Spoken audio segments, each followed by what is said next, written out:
আমরা?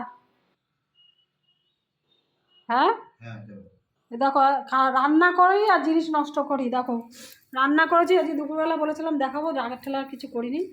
এ মাছ, চুনো মাছ ভেজেছি, চুনো মাছের চচ্চড়ি করেছি। হ্যাঁ, আর এদিকে এখন ডিমের ঝোল করলাম।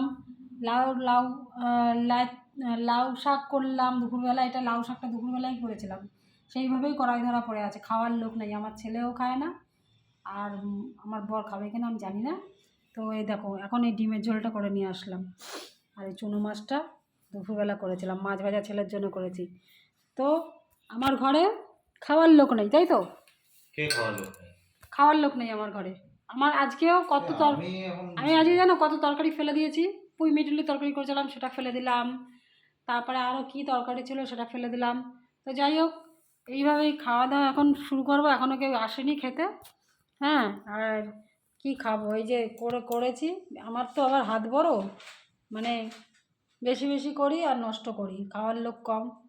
আবার এই এই জিনিসই যদি অনেকে খেতে পায় না, আর আমি নষ্ট করি রান্না করে। আর কেউ যদি রান্না করে দিত না, চেটে পুটে খেতাম, কেড়ে কেড়ে খেতাম। এই হচ্ছে ব্যাপার, আর কিছু না। নিজে রান্না করে কখনোই ভালো লাগে না।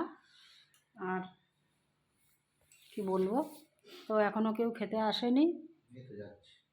আমি খেয়ে চলে যাবো, যার যখন ইচ্ছা সে তখন আসুক, আমার আর কিচ্ছু বলার নেই। তো চলো খাওয়া দাওয়া শুরু করি। তো চলো, ভাত টাত বেড়ে নিয়েছি, এই যে মাছ ভাজা দিয়েছি, হচ্ছে ভচ্চাজের ভাত। ভাত কমই দিয়েছি, লাগলে পরে দেবো, জোর করে ভাত দেবো না রাতের বেলা। এমনি চেহারা ভারী হয়ে যাচ্ছে ভাত খেয়ে খেয়ে।